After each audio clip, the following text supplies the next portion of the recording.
गुमनाम गुड़िया, the haunted doll. हर मौत की कहानी वहीं से शुरू होती है जहां से कोई सोचता नहीं है, हर खिलौना मासूम नहीं होता।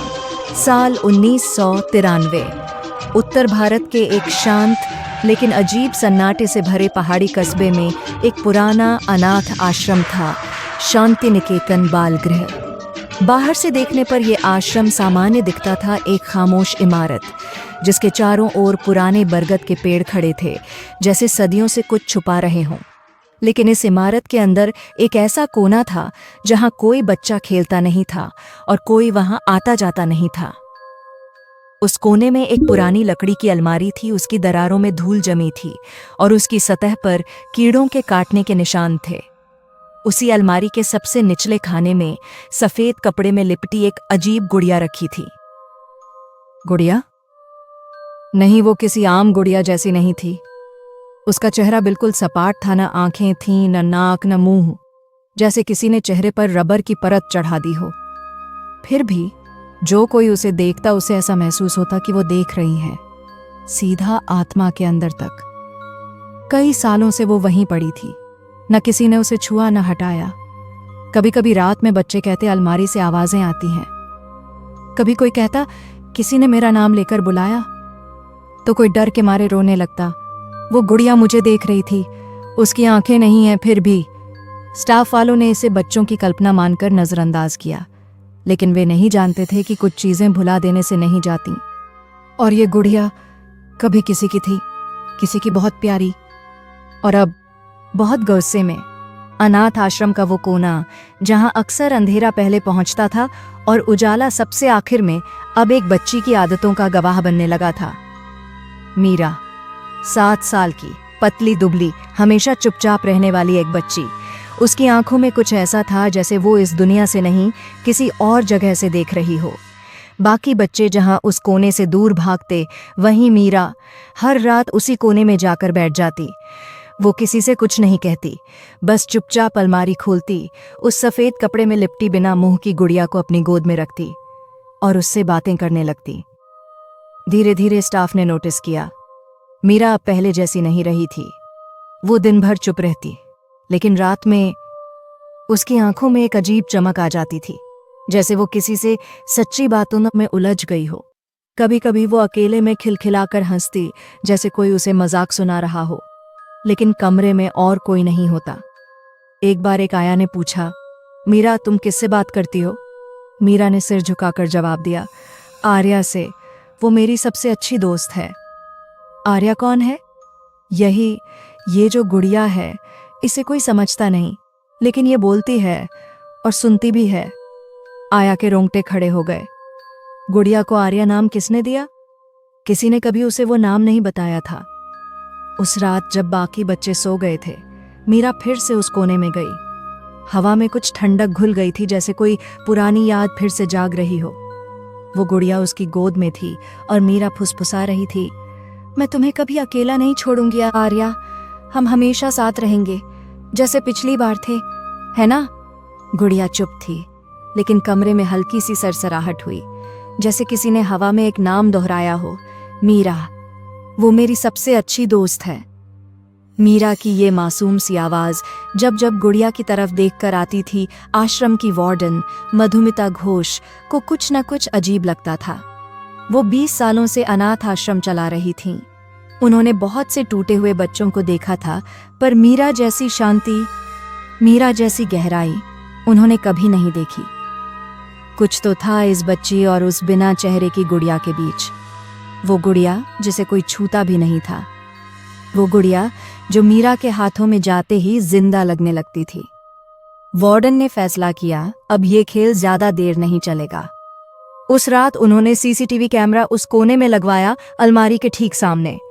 कैमरा नाइट विजन में था, हर हरकत पकड़ने के लिए। मीरा को कुछ नहीं बताया गया। जैसे रोज वो रात को चुपचाप वहां गई, अलमारी खोली, गुड़िया निकाली, गोद में रखी और बातें शुरू की। अगली सुबह मधुमिता घोष ने कैमरे की फुटेज देखनी शुरू की और उनकी उंगलियां कांपने लगीं, आंखें फटी की फटी रह गईं। सीसीटीवी में जो दिखा वो कुछ ऐसा था, मीरा गुड़िया से बात कर रही थी, हंस रही थी, और फिर गुड़िया ने अपना सिर धीरे धीरे घुमाया। हाँ, हिला, खुद से। मीरा ने नहीं। उसके चेहरे पर अब भी कोई आंखें नहीं थीं, पर कैमरे की स्क्रीन पर ऐसा लग रहा था जैसे उसकी ना दिखने वाली निगाहें सीधे कैमरे की तरफ देख रही हों। और फिर गुड़िया के कपड़े हल्के हल्के फड़फड़ाने लगे, जैसे हवा में कुछ सरक रहा हो, पर कमरे की खिड़कियां बंद थीं। मीरा अचानक कुछ बड़बड़ाने लगी, लेकिन उसकी आवाज उसकी नहीं लग रही थी। वो भारी थी, किसी जवान औरत की आवाज, और अजीब सी भाषा में थी जिसे वार्डन पहचान नहीं सकी। अचानक कैमरे की स्क्रीन ब्लैक हो गई, बस एक फ्रेम में 1 सेकंड के लिए। गुड़िया के चेहरे पर एक मुंह जैसा गड्ढा उभरा, और वो मुंह खुला जैसे चीख रहा हो। वार्डन की चीख सुनकर बाकी स्टाफ भागते हुए उनके ऑफिस में आए। क्या हुआ मैम, क्या दिखा? वो कुछ कह नहीं पाई, बस बुदबुदाई, ये कोई बच्चा नहीं कर सकता, ये तो कोई और है। मीरा अकेली नहीं थी, वो तो बस एक माध्यम थी, एक रास्ता उस ताकत के लिए जो अब जाग चुकी थी। उस रात सीसीटीवी की फुटेज देखने के बाद वार्डन ने वो कोना बंद करवा दिया, अलमारी पर ताला जड़ दिया गया। पर मीरा, वो अब भी हर रात नींद में बड़बड़ाती थी, और उसकी आवाज में कोई और बोल रहा होता था। लेकिन असली डर तब शुरू हुआ जब एक आया, सरला, ने देखा कि मीरा अब अपने आप से नहीं, गुड़िया से नहीं, किसी और चीज से बात कर रही है। उस रात चांद बादलों में छिपा था, कमरे की लाइट चली गई थी। मीरा अपनी चारपाई से उठकर फिर उसी अलमारी के पास गई, और अजीब बात यह थी कि ताला अपने आप खुल गया। वो गुड़िया बाहर निकाल लाई। कमरे में एक अजीब सन्नाटा पसर गया। मीरा ने गुड़िया को गोद में रखा और धीरे धीरे गुड़िया की पीठ पर हाथ फेरा। तभी एक भयानक चीज हुई। गुड़िया की पीठ की कपड़े की परत में एक अजीब सी हरकत होने लगी, मानो अंदर से कुछ हिल रहा हो, सरक रहा हो। मीरा मुस्कुराई, जैसे वो जानती थी क्या आने वाला है। और फिर गुड़िया की पीठ से एक चेहरा उभर आया। मीरा की सांसें तेज हो गईं, पर डर का नामो निशान नहीं था उसके चेहरे पर। उसने बस धीरे से कहा, हाँ आर्या, मैं तैयार हूं, इस बार हम उन्हें नहीं छोड़ेंगे। अगली सुबह सरला कमरे में गई और देखा, गुड़िया गायब थी। मीरा की पीठ पर भी वही प्रतीक उकेरा हुआ था, जैसे किसी ने उसे अंदर से जलाया हो। अब बात सिर्फ एक गुड़िया की नहीं थी, अब बात थी एक बंधन की, एक पुनर्जन्म की, और एक अधूरी आत्मा की जो इस दुनिया में कुछ अधूरा छोड़ गई थी। मीरा अब सिर्फ बच्ची नहीं रही थी, वो आर्या की जुबान बन चुकी थी। मीरा बदल चुकी थी। पहले वो सिर्फ अजीब सी बातें करती थी, फिर फुसफुसाहटें, और अब वो पूरी तरह चुप हो गई थी। उसकी आंखें सूनी थीं, जैसे आत्मा कहीं और चली गई हो और शरीर बस एक खोल बनकर रह गया हो। वो कुछ भी नहीं खाती थी, ना दूध, ना रोटी, ना फल, बस खामोशी से दीवार की तरफ मुंह करके बैठी रहती। कभी कभी रात के सन्नाटे में उसकी सांसें एक लय में चलतीं, जैसे कोई मंत्र झप रही हो। डॉक्टर बुलाए गए। उन्होंने कहा, यह नॉर्मल नहीं है, ये बच्ची कहीं और मौजूद है, यहां नहीं। पर इससे पहले कि कोई कुछ कर पाता, वो रात आ गई। अचानक एक रात बिजली कड़कने लगी, बारिश शुरू हो गई, एक जोरदार तूफान आया और आश्रम की खिड़कियां खुद ब खुद खुल गईं। मीरा गायब थी, कमरा खाली था, दरवाजा अंदर से बंद था, खिड़कियां बंद थीं, पर मीरा कहीं नहीं थी। बस एक चीज बची थी, उसका स्केचबुक, फर्श पर खुला पड़ा हुआ। स्केचबुक का आखिरी पेज, उस पर सिर्फ एक चित्र था, बहुत ही गहरे खुरदरे स्ट्रोक्स से बना हुआ, जैसे किसी ने रात भर पेंसिल को घिसा हो। एक सफेद गुड़िया जिसका चेहरा अब भी खाली था, लेकिन सबसे भयावह बात यह नहीं थी, गुड़िया के पीछे एक चेहरा निकल रहा था, मीरा का चेहरा, उसके बाल, उसकी आंखें, उसकी वही मासूम शक्ल, लेकिन भावनाएं बदल चुकी थीं। वो चेहरा हंस नहीं रहा था, ना रो रहा था। वो देख रहा था जैसे अब वो समझ चुका हो कि वो कौन है और अब क्या करना है। स्केच के नीचे एक शब्द लिखा था, हम अब अलग नहीं हैं। ये अंत नहीं, ये सिर्फ शुरुआत थी। आर्या अब केवल एक गुड़िया नहीं थी और मीरा अब केवल एक बच्ची नहीं रही। दो आत्माएं एक हो चुकी थीं और उनकी तलाश अब खत्म नहीं बल्कि शिकार शुरू हुआ था। शिकार शुरू होता है। शांति निकेतन बाल गृह।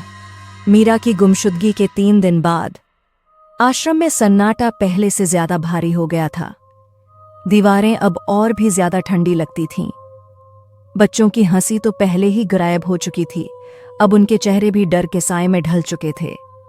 हर कोई मीरा के अचानक गायब हो जाने से डरा हुआ था। लेकिन फिर पहला शिकार सरला आया। सरला वही जो सबसे पहले डर गई थी उस रात। उस दिन रात के ठीक 1:11 पर आश्रम के किचन से किसी बर्तन के गिरने की आवाज आई। सरला उठी और टॉर्च लेकर वहां गई। रसोई में हर चीज अपनी जगह पर थी, सिवाय एक चीज के। जमीन पर एक सफेद कपड़े की तह पड़ी थी, गीली और सड़ी हुई। सरला ने उसे उठाया और तभी पीछे से किसी ने उसके कान में फुसफुसाया, तुमने वादा तोड़ा था। सरला ने मुड़कर देखा, कोई नहीं, पर उसी पल किचन की सारी लाइट्स एक झटके से बंद हो गईं। सरला चीखी, लेकिन उसकी आवाज दब गई, जैसे किसी ने गले पर हाथ रख दिया हो। किसी ने नहीं देखा, लेकिन सुबह उसकी लाश मिली किचन के सिंक में उलटी लटकी हुई, जैसे किसी ने उसे ऊपर से नीचे खींच लिया हो। उसकी आंखें बाहर निकली हुई थीं और जुबान कटकर स्केचबुक पर रखी थी। स्केचबुक के उसी पन्ने पर कुछ लिखा था, 1 गया, 5 बाकी। दूसरा शिकार रमेश भैया, चौकीदार। वो हर रात आश्रम का पहरा देता था।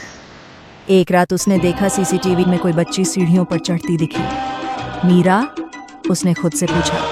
उसने टॉर्च उठाई और पीछे गया। जब तीसरी मंजिल पर पहुंचा, वहां कोई नहीं था, लेकिन फिर दीवार पर एक नई ड्राइंग उभरी हुई मिली, चौक से बनी, बहुत डिटेल में।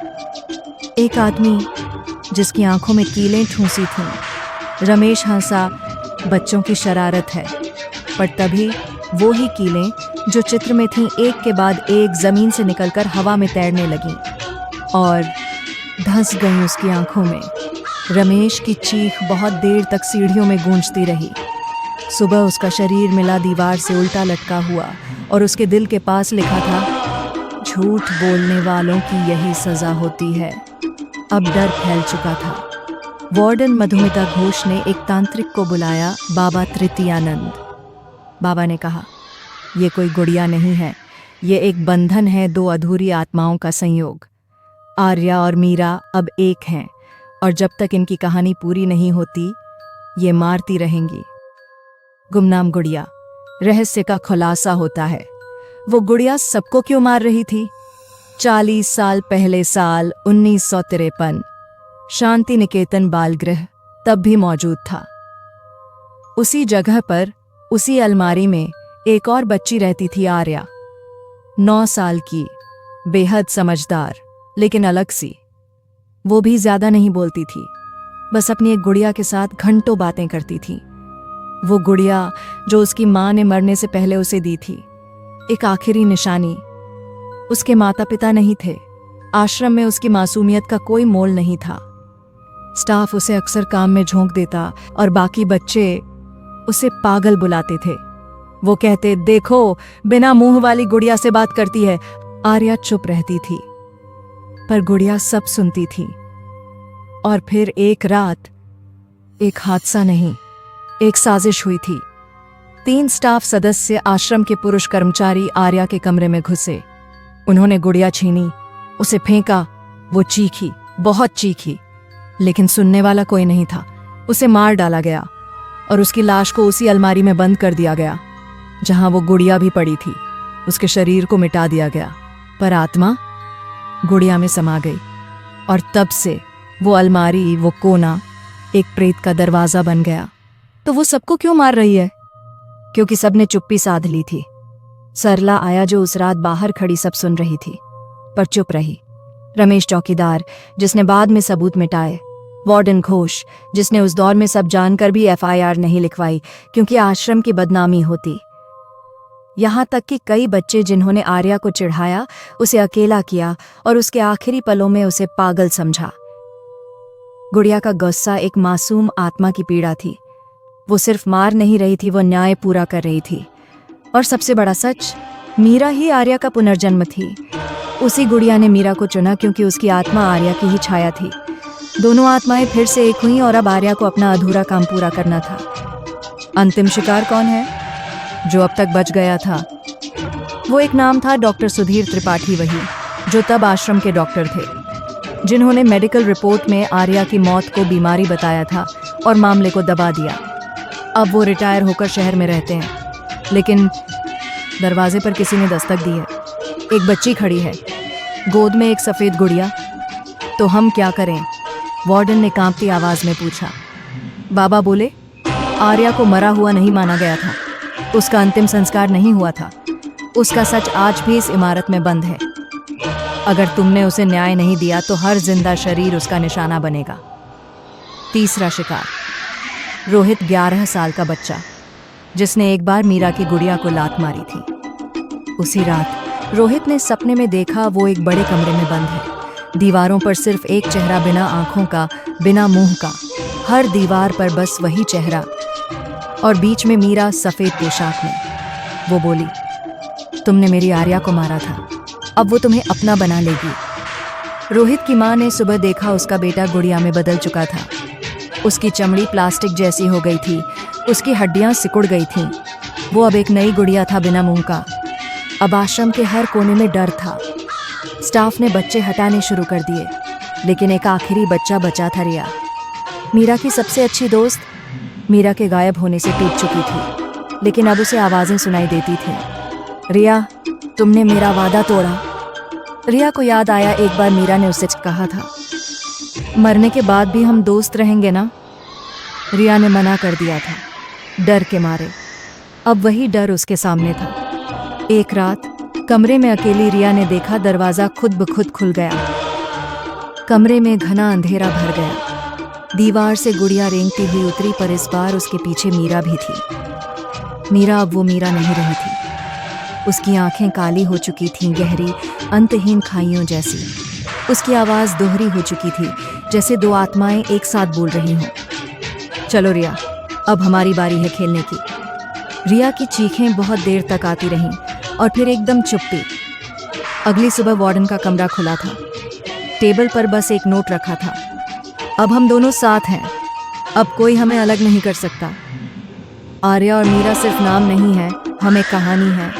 और अब ये कहानी हर उस इंसान तक पहुंचेगी जो भूल गया है कि आत्माएं हमेशा न्याय चाहती हैं। कमरे की दीवार पर एक नई ड्राइंग थी, एक सफ़ेद गुड़िया, और उसके पीछे हर उस चेहरे की परछाई जिसे उसने मारा, और बीच में मीरा का चेहरा था।